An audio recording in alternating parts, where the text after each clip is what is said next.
और अब आप देख रहे हैं रिलायंस के नतीजे आ चुके हैं और रिलायंस के नतीजों पर विस्तृत चर्चा के लिए हमारे साथ है हमारे सहयोगी Yatin Mota. Over to you Yatin.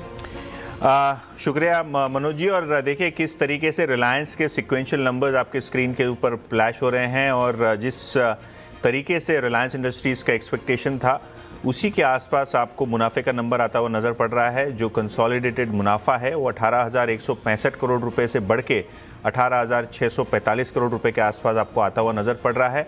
और उसी तर्ज पे अगर हम रेवेन्यूज़ की बात करें तो अनुमान ये था कि 2,50,000 करोड़ से ज़्यादा की यहाँ टॉप लाइन आए और उसी तर्ज पे आपको दिखाई पड़ रहा है रेवेन्यू का भी फिगर। कंसोलिडेटेड एबिटा की बात करें तो अनुमान था 45-46 हज़ार के आसपास का एबिटा नंबर आए और यहाँ भी अगर हम देखें तो एक पॉजिटिव रुझान आपको देखने को मिल रहा है। मुनाफा आपको एबिटा फ्रंट पे 45,885 करोड़ से बढ़ के 46,000 करोड़ रुपए के पार जाता हुआ नज़र पड़ रहा है। तो ब्रॉडली अगर हम नंबर्स की बात करें तो यहाँ आपको इन लाइन विद एक्सपेक्टेशंस नंबर्स देखने को मिल रहे हैं। इनफैक्ट अगर हम बात करें कंसोलिडेटेड एबिटा मार्जिन्स भी आपको लगभग 17.4% के आसपास आते हुए नज़र पड़ रहे हैं। लेकिन ये ब्रेकअप के लिए रुकेंगे क्योंकि देखिए 4 वर्टिकल्स हैं। सबसे पहले अगर हम बात करें तो O2C कारोबार है जिसके अंदर रिफाइनिंग और पेटकेम बिजनेस है। उसके बाद जियो का टेलीकॉम बिजनेस है, रिटेल बिजनेस है और दूसरे जो इमर्जिंग बिजनेसेस हैं इनके ऊपर भी क्या कमेंट्री आती है ये भी देखने लायक रहेगी। लेकिन ओवरऑल अगर हम बात करें तो नंबर्स काफ़ी शानदार दिखाई पड़ रहे हैं और ओवरऑल जो एक्सपेक्टेशन था उसी की तर्ज पे आपको मुनाफा और कंसोलिडेटेड आय का नंबर आता हुआ नज़र पड़ रहा है। तो ये रहे रिलायंस के नतीजे और धीरे धीरे और भी नंबर्स आएंगे यतिन तो तस्वीर ज़्यादा साफ हो पाएगी। तो देखिए जो मैं देख पा रहा हूँ जो O2C कारोबार है इसका एबिटा जो है मार्जिन में सुधार आपको देखने को मिल रहा है। 10.2% एबिटा मार्जिन देखने को मिल रहा है यहाँ जो पिछले क्वार्टर लगभग 9.5% के आसपास का लेवल था। तो ओवरऑल अगर हम O2C बिजनेस की भी बात करें तो यहाँ मार्जिन में सुधार है और मार्जिन में इसके लिए सुधार है क्योंकि जो GRM से सिंगापुर की ग्रॉस रिफाइनिंग मार्जिन्स ये आपको बहुत मजबूत देखने को मिल रहे थे Q3 में और शायद इसीलिए O2C बिजनेस में भी आप एक एबिटा का जंप देख रहे हैं। और अगर हम मार्जिन्स की बात करें जैसे कि मैंने पहले कहा 10.2% O2C कारोबार के जो नंबर्स आए हैं ये भी आपको बेटर दिखाई दे रहे हैं। इनफैक्ट जो एब्सोल्यूट एबिटा है O2C कारोबार का ये 16,500 करोड़ के आसपास आपको आता हुआ नज़र पड़ रहा है। तो यहाँ भी अगर हम देखें तो अनुमान के हिसाब से ही नंबर्स आपको देखने को मिल रहे हैं। इनफैक्ट साल दर साल बेसिस पे और सीक्वेंशियल बेसिस पे दोनों ही जगह पे O2C कारोबार का जो बिज़नेस है यहाँ आपको मार्जिन एक्सपेंशन होता हुआ नज़र पड़ रहा है। और अगर हम बात करें overall oil and gas revenues की तो यहाँ एक सीक्वेंशियल ड्रॉप एक्सपेक्टेड था और 5833 करोड़ के आसपास ये नंबर आया है जो पिछले क्वार्टर लगभग 6,050 करोड़ रुपये के आसपास था।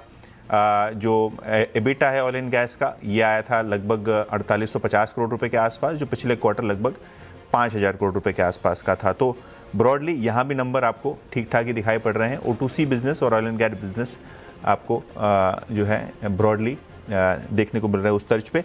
लेकिन रिटेल कारोबार के भी नंबर्स धीरे धीरे करके आ रहे हैं। जो जियो का बिजनेस है उसकी भी डिटेल्स आ रही हैं।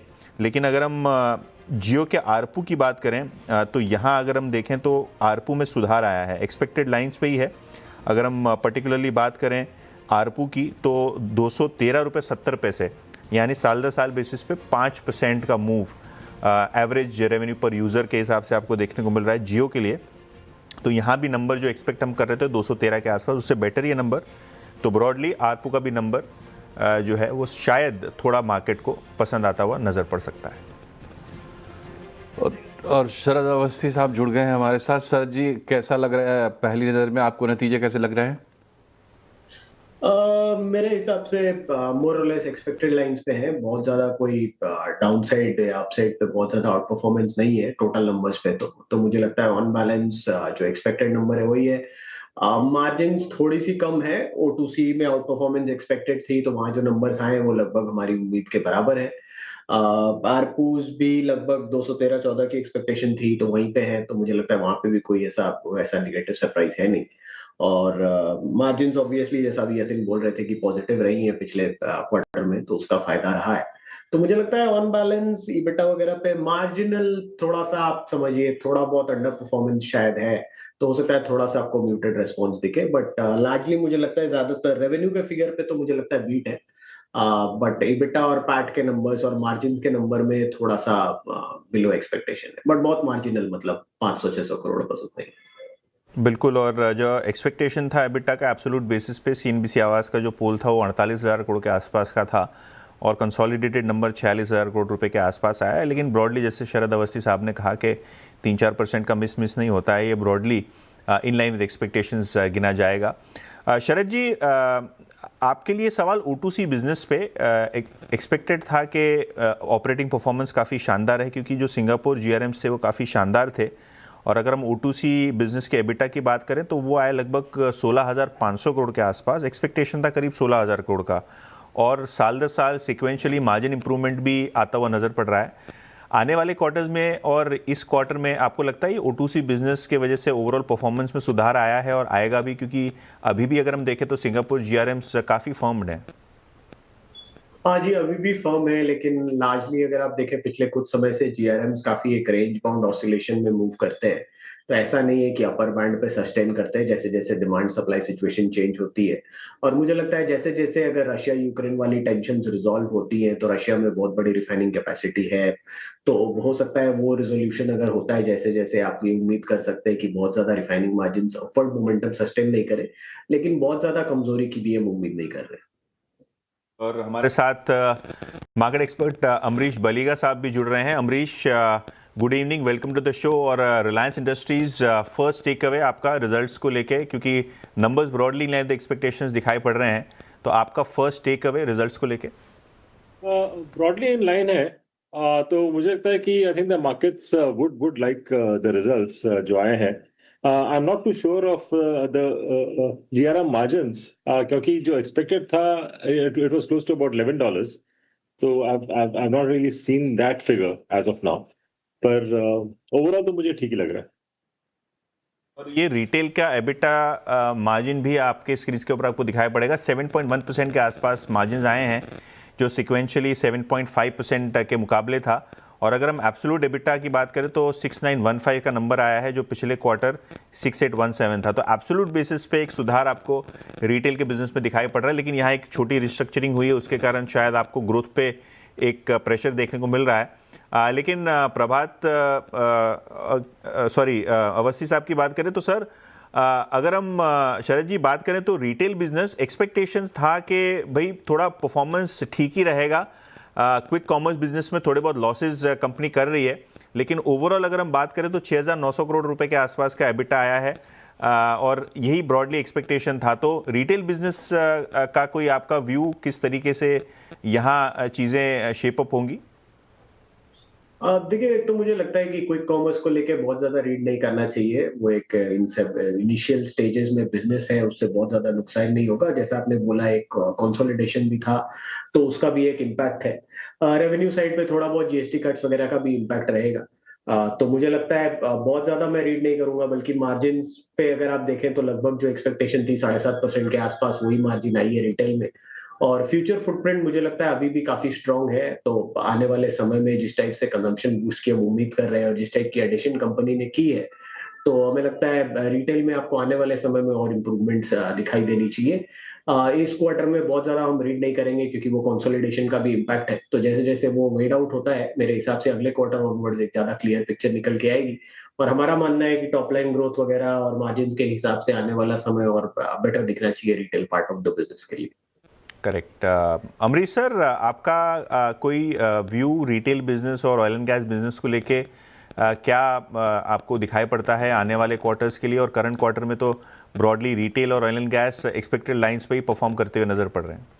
नहीं, पर एक ही इशू है is about the Russian oil imports which has actually come to nearly as good as nil. तो उससे क्या फर्क पड़ने वाला है आगे जाके? I think that's something to be looked at, and I think जो कमेंट्री आएगी, I think I will clearly wait for the commentary on the Russian crude जो कम हुआ है, उस पे I will wait for that understanding. Otherwise, I think, I mean, for Q3, I think it was clearly higher product cracks, diesel, petrol, jet fuel का, जिससे margins बढ़े हैं। And overall I don't know about telecom ARPUs अभी तक बताए, have you got that figure? क्योंकि 213.5 के आसपास, तो जो एक्सपेक्टेशन था उसी के आसपास है। so then I think that is also perfectly fine. So like I said, I think overall जो earnings दिखाया है, I think this is as per what the market is expecting. So I think it should be given a thumbs up. Mayuresh भी हमारे साथ जुड़ रहे हैं। मयूरेश, बहुत बहुत धन्यवाद शो में जुड़ने के लिए। Numbers broadly in line with expectation दिखाई पड़ रहे हैं। आपका कोई first take away Reliance Industries के नतीजों को लेके, जियो के टेलीकॉम बिजनेस की बात करें या O2C बिजनेस की बात करें, broadly in line with expectation numbers आए हैं। आपका कोई फर्स्ट कट या जो आपका अंडरस्टैंडिंग है रिलायंस के अर्निंग्स को लेके Q3 के? इवनिंग यतिन। नहीं, दो चीजें। एक, आई थिंक जो रिटेल की एबिटा मार्जिन्स है वो थोड़ी घटी है, तो आई थिंक वो थोड़ा देखना पड़ेगा कि एग्जैक्टली क्या हुआ है उसको लेके। बट जनरली आई थिंक अगर आप O2C कारोबार देखें तो जैसे आई थिंक काफी पेट्रोकेमिकल कंपनीज के हमने पहले नतीजे देखे थे, जो क्रैक स्प्रेड्स थे या है उसमें एक जबरदस्त इजाफा देखने मिला था। और क्योंकि रिलायंस के पास मल्टीपल फीड स्टॉक ऑप्शंस हैं, तो कहीं ना कहीं I think that performance has been very very good, जैसे मैं देख रहा हूँ।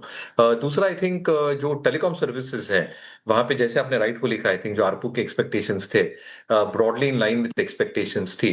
तो मेरे हिसाब से I think O2C has turned out to be a blockbuster number, specifically I think EBITDA front pay, because of all the factors that we are probably looking at. Retail के नंबर्स टॉप लाइन पे बहुत बढ़िया थे, but margins में थोड़ा I think एक जो compression हुआ है वो किस कारण हुआ है वो देखना पड़ेगा। और जो टेलीकॉम सर्विसेज है मोर और less in line with expectation. So I think this is the first take, जैसे मैं नंबर्स एनालाइज कर रहा हूँ। शरद जी, जियो के IPO के बारे में बाजार में चर्चा है कि किसी भी वक्त जो है RHP फाइलिंग हो सकती है और जो डॉक्यूमेंटेशन है वो शुरू हो सकता है। अनलॉकिंग की बात करें तो Q3 रिजल्ट्स तो आ गए हैं, जैसे कि अमरीश जी ने भी कहा कि जो क्रूड इंपोर्ट्स हैं, रिटेल बिजनेस है, वहाँ प्रोग्रेस देखेंगे आने वाले क्वार्टर्स में कैसी होती है, करंट क्वार्टर का भी ब्रेकअप देखेंगे। लेकिन जियो के IPO की अगर हम बात करें तो क्या ये एक सिग्निफिकेंट अनलॉकिंग की अपॉर्चुनिटी रहेगी शेयर होल्डर्स के लिए? क्या आपको लगता है कि रिजल्ट्स अपार्ट ये भी एक बड़ा ट्रिगर है मार्केट जो नियर टर्म में देख रहा है? जी बिल्कुल होना चाहिए। मुझे लगता है खास करके इस बैकड्रॉप में कि जो आरपूज आज जियो एंजॉय कर रहा है वो कंपेयर टू बाकी टेलीकॉम कंपनीज लोअर है, तो वहां पे और बढ़ने की भी गुंजाइश है। तो जैसे जैसे वो मोनेटाइजेशन का प्लान और क्लियर देते, हो सकता है आपको जस्ट IPO के टाइम पे उतनी बड़ी वैल्यू अनलॉकिंग नहीं दिखाई दे, लेकिन मुझे लगता है पोस्ट IPO जियो एक इंडिपेंडेंट एंटिटी की तरह जैसे आरपूस का इंप्रूवमेंट का पूरा ट्रैक रिकॉर्ड रिले करता है और लोगों को एक्सप्लेन करता है, तो मुझे लगता है वहां से फिर और री रेटिंग वहां से भी आ सकती है। तो प्राइमरी ये और जो रिन्यूएबल एनर्जी है वो बड़े ट्रिगर्स हो सकते हैं जो फर्दर री रेटिंग प्रोवाइड कर सकते हैं रिलायंस के लिए। और क्लियरली ये एक सेगमेंट है टेलीकॉम का जो फोकस में रहेगा। अमरीश जी, आरपूज एक्सपेक्टेशंस थोड़े बेहतर हैं, IPO की भी बातें चल रही हैं, और जिस तरीके से ओवरऑल जो टेलीकॉम बिजनेस प्लेस्ड है, एक टैरिफ हाइक की भी मार्केट वेट कर रहा है, क्योंकि वोडाफोन आइडिया के लिए एक राहत का पैकेज भी सरकार ले आई है। ओवरऑल इंडस्ट्री भी कह रही है कि अब जो है आरपू यहाँ से इम्प्रूव होने चाहिए, टैरिफ्स बढ़ने चाहिए। तो टेलीकॉम बिजनेस को लेके for the industry in particular आपका एक्सपेक्टेशन क्या है? कब तक ये टैरिफ हाइक हो सकता है और कब तक जियो का IPO आप एक्सपेक्ट कर रहे हैं? कब तक ये अनलॉकिंग की अपॉर्चुनिटी आपको दिखाई पड़ रही है? कितने क्वार्टर्स में ये काम हो जाना चाहिए? देखिए, मेरा जो एक्सपेक्टेशन है, आई थिंक जियो का जो अनलॉकिंग होगा, I think that should happen by September. और मुझे लगता है कि जो आरपूज हैं specially for Jio, I think we could be looking at figures of closer to about 250 possibly in the next 3 to 4 quarters, क्योंकि भारती का जो एक्सपेक्टेड आरपू है दैट्स क्लोजर टू अबाउट 275-300, तो उससे थोड़ा सा कम ही होता है जियो का। So that's one of the reasons I am saying to be closer to about 250। Mayuresh, जो ओवरऑल टेलीकॉम बिजनेस आप ट्रैक करते हैं, भारती, वोडाफोन और जियो, तो क्या आपको लगता है कि अब बहुत नियर टर्म में टैरिफ हाइक एक बड़ा ट्रिगर बनेगा? और आपके कोई इनिशियल कमेंट्स जियो के IPO को लेके, जियो की क्वार्टरली परफॉर्मेंस को लेके? नहीं तो एक बहुत पॉजिटिव संकेत देगा मार्केट को जियो का आईपीओ जब आएगा at whatever point of time, और एक बड़ी वैल्यू अनलॉकिंग होगी रिलायंस इंडस्ट्रीज के लिए। जैसे मैं नंबर्स देख रहा हूँ इनका, इनफैक्ट उनकी जस्ट प्रेस रिलीज अभी आई है, जो डेटा ट्रैफिक ग्रोथ है वहां पे एक सिग्निफिकेंट ग्रोथ है quarter on quarter, year on year. Obviously I think जो कस्टमर बेस है इनका अच्छा खासा बड़ा है, तो जो 5G सब्सक्राइबर्स है, they mentioned in their press release 250 million cross कर चुके हैं, fix broadband has cross 25 million. तो जैसे आई थिंक जो की पैरामीटर्स होते हैं टेलीकॉम स्पेस में, एक होता है सब्सक्राइबर मार्केट शेयर और दूसरा होता है रेवेन्यू मार्केट शेयर। तो जैसे सब्सक्राइबर मार्केट शेयर में एक स्थिरता देखी जा रही है, क्योंकि जो चर्न रेशियो था वो 1.8% था मंथली बेसिस पे, और नेट सब्सक्रिप्शन एडिशन लगभग 9 मिलियन के हुए हैं तिमाही के लिए। तो कहीं ना कहीं I think subscriber market share Reliance हो या भारती हो ये मेंटेन कर रही हैं। एज आरपू इंक्रीजेस हैपन, और ये लाजमी है कि आरपू इंक्रीज होंगी, क्योंकि जैसा डेटा कंजम्पशन के पैकेट्स इंप्रूव और इंक्रीज होते जा रहे हैं across the length and breadth of the country, कहीं ना कहीं I think marginal and nominal ARPU increases एक सिग्निफिकेंट वैल्यू एडिशन ला सकती है एबिटा पे, मार्जिन्स पे और बॉटम लाइन पे। At the same time I think जो रेवेन्यू मार्केट शेयर है इसको भी सस्टेनेबल बेसिस पे ग्रो कर सकती है। तो आई थिंक दोनों तरीके से I think 5G ecosystem, fix broadband और ये सारे पहलू along with expectations of ARPU increases जो nominal basis पे होते रहेंगे मेरे ओपिनियन में, I think that will create a very strong balance sheet जो ऑलरेडी जियो के पास है compared to a भारती और a वोडाफोन आइडिया।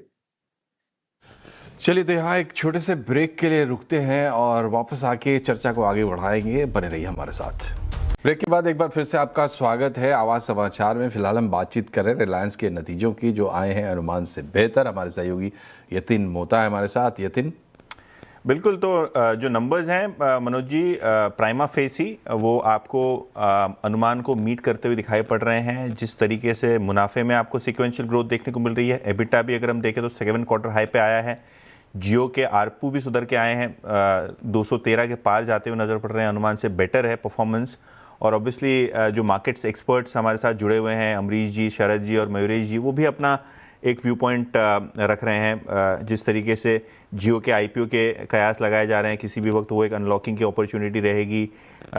जो रिटेल बिजनेस है वो स्थिर है, हालांकि O2C बिजनेस में जिस तरीके से परफॉर्मेंस आया है, बेटर GRMs दिख रहे हैं, उस तर्ज पे शायद यहाँ बाज़ार को ये नतीजे पसंद आने की उम्मीद है।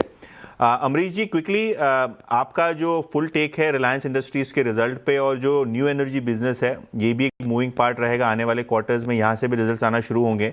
तो आपका टेक अवे रिलायंस इंडस्ट्रीज़ के रिजल्ट्स को लेके और न्यू एनर्जी बिजनेस को लेके? देखिए, मैंने कहा था, I think overall the view तो पॉजिटिव है, because it is more less meeting expectations, slightly better than expectations in pockets. और जिस हिसाब से अभी जियो का आईपीओ आएगा, I think that's something which will look forward to, और that should be a wealth creator also for the shareholders. तो overall जो व्यू है, like I said, would be positive, and I think we should see it opening decently well on Monday. बिल्कुल। शरद जी, आप बहुत closely track करते हैं valuation के लिहाज से, और इस क्वार्टरली नंबर्स के बाद आपका व्यू स्टॉक के ऊपर, और अगर कोई शेयर होल्डर है तो उसको क्या करना चाहिए? हाँ जी, मेरे हिसाब से होल्ड करना चाहिए। आप एडिशन भी कर सकते हैं। ये जो नंबर्स हैं, मुझे लगता है कंसोल लेवल पे तो अक्रॉस द बोर्ड बीट ही है, और प्राइमरी मुझे लगता है डिजिटल सर्विसेज ने बहुत अच्छा परफॉर्म किया है, और ऑयल एंड गैस से शायद जितनी बुरी एक्सपेक्टेशन थी उसके कंपैरिजन में उसने आउट परफॉर्म किया एक्सपेक्टेड नंबर से, जिसकी वजह से आपको लगभग हेडलाइन के सारे नंबर्स में बीटी नंबर्स को आप क्रिएट करिए, कंसिडर करिए। तो मुझे लगता है 1800-1850 तक के तो एसओटीपी के टारगेट हम लेके चल रहे हैं, और न्यू एनर्जी बिजनेस का रैंप अप या जियो के आरपू इंप्रूवमेंट्स का जो इम्पैक्ट आएगा वो इसको फर्दर अपवर्ड री-रेटिंग की जगह प्रोवाइड करेगा। करेक्ट।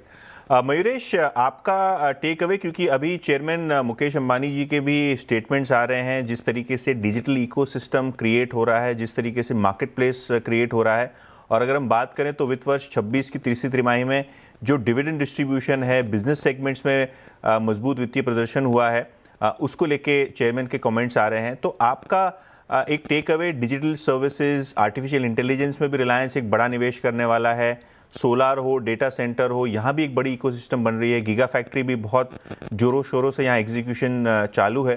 तो आने वाले क्वार्टर्स में अगर रिजल्ट्स देखने को यहाँ भी मिलें, तो क्या आपको लगता है कि शेयर में अभी भी काफ़ी अपसाइड है? पॉसिबल है। और यतिन, आई थिंक जो एक एक्सपेक्टेशन हम बांध के रख सकते हैं न्यू एनर्जी बिजनेसेस से, ये सारी चीजें जो आप दर्शा रहे थे are steps in the right direction, क्योंकि जैसे कैलिब्रेटेड वे में रिलायंस केपेक्स कर रहा है ये सारी योजनाओं के ऊपर, बहुत सोच समझ के कर रहा है। और इसलिए आई थिंक अगर आप देखेंगे उनकी पूरी वर्किंग कैपिटल साइकिल या आरओईज आर वेरी वेरी सपोर्टिव। और इसलिए जैसे नए बिजनेसेस फ्रुक्शन करेंगे, जैसे ट्रैक्शन गेन करेंगे, यूटिलाइजेशन लेवल्स गेन करेंगे, तो वो मार्जिन और बैलेंस शीट पे प्रभाव आएगा। Let's not forget, I think जो दो सबसे बड़े ड्राइवर होंगे रिलायंस के, वो जियो और रिलायंस रिटेल होंगे। रिटेल के आप नंबर्स देखिए, फिनोमिनल नंबर्स हैं in terms of top line. Store जितने उन्होंने खोले हैं, the area that operate, it's more than 78 million square feet, 378 million का एक डेटाबेस इनके पास है। तो आई थिंक ये बिगेस्ट ड्राइवर्स हो सकते हैं। और अगर आप एक एसओटीपी वैल्यूएशन निकाले रिलायंस का, तो कहीं ना कहीं I think digital services, organise retail will take the lion's share. और इसलिए हमें लगता है आई थिंक ये सारे businesses along with new age businesses company के प्रॉफिटेबिलिटी को, आरओईज को ड्राइव कर सकते हैं, correspondingly responding in the price of Reliance. Correct. Sharad ji, जो रिलायंस की इंटीग्रेशन की प्लान्स हैं, यहाँ भी हम देख रहे हैं कि कच्छ के खावड़ा में एक बहुत बड़ा सोलार प्लांट आने वाला है। इसके अलावा अगर हम देखें तो जो न्यू एनर्जी बिजनेस है, यहाँ भी एग्जीक्यूशन काफ़ी ज़ोरों शोरों से चालू है। आपने कहा कि एसओटीपी बिजनेस में एक सब्सटैंशियल अपसाइड रह सकता है अगर new energy business significantly contribute करना शुरू कर दे, क्योंकि अभी तो केपेक्स ही हो रहा है, कैश फ्लो तो आने वाले क्वार्टर्स में आएगा। और जहाँ तक कि टेलीकॉम टैरिफ हाइक का सवाल है, तो क्या आपको लगता है ये सारी चीज़ें एक नियर टर्म ट्रिगर बन के आगे आएंगी? जी, मुझे लगता है जैसे जैसे रिन्यूएबल एनर्जी, हाइड्रोजन हो गया, सीबीएम हो गया, ये सारे प्लान्स और कॉन्क्रेटाइज होते हैं, आप एक हाई प्रोबेबिलिटी असाइन कर सकते हैं कि एसओटीपी में जो इनका शेयर है वो इम्प्रूव होगा। अभी बहुत मार्जिनल शेयर है। जैसा भी मयूरेश भी बोल रहे थे कि लार्जली O2C, रिटेल और जियो ने मेजर शेयर ले रखा है एसओटीपी में। लेकिन ग्रेजुअली मुझे लगता है जैसे जैसे ये रिन्यूएबल एनर्जी वाली स्पेस को या अल्टरनेट एनर्जी बोल लीजिए, उसके प्लान्स को कॉन्क्रेटाइज करते हैं तो उसको वैल्यूएशंस बेटर मिलेंगी। और इसके अलावा मुझे लगता है जैसा आपने अभी बोला कि आरपीयू जैसे जैसे इम्प्रूव होता है जियो में, खास करके टेलीकॉम में, तो वहां से एक काफी बड़ा अपटेक आ सकता है। प्लस फिक्स्ड वायरलेस ऑब्वियसली एक मेरे हिसाब से हाई ग्रोथ जोन रहेगा। पूरे में शेयर उसका थोड़ा कम है, बट मुझे लगता है वो एक ऐसी स्पेस है जहां जियो काफी तेजी से आगे बढ़ सकता है, तो वहां से भी थोड़ा पॉजिटिव सरप्राइज आ सकता है। बाकी एसओटीपी में जो नॉर्मल वैल्यूएशन है वो तो हम ऑलरेडी इनकर कर ही रहे, but ARPU improvement, fixed wireless की तेजी से बढ़त, ये सब एडिशनल ट्रिगर्स हो सकते हैं।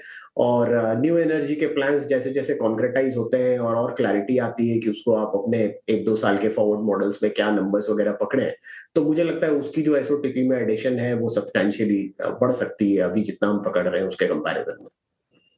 कुल। और अमरीश जी, आपके क्लोजिंग कमेंट्स, क्योंकि जियोपॉलिटिकली चीज़ें काफ़ी डायनामिक हो रही हैं ग्लोबल फ्रंट पे, वेनेजुएला हो या रशिया हो, काफ़ी सारे चेंजेस आपको होते हुए दिखाई पड़ रहे हैं। इनफैक्ट जो रशिया यूक्रेन कॉन्फ्लिक्ट है उसमें काफ़ी सारी रिफाइनिंग कैपेसिटी ऑफलाइन हो गई है। अगर हम O2C बिजनेस की बात करें तो जो फर्मनेस हम देख रहे हैं GRMs में, क्या आपको लगता है ये जियोपॉलिटिकल इश्यूज जो हैं वो अभी भी काफ़ी वॉलेटिलिटी रखेंगे O2C बिजनेस में या ओवरऑल रिफाइनिंग बिजनेस में? रहेगी, but then one positive is Venezuela का जो क्रूड है that can also be refined at Reliance. It's it's like one of those few refineries which can refine Venezuelan crude. तो उस हिसाब से भी मैं बोलूँगा that is also positive, पर देखना पड़ेगा कि at what rates they're getting and how soon. So I think it will depend on that.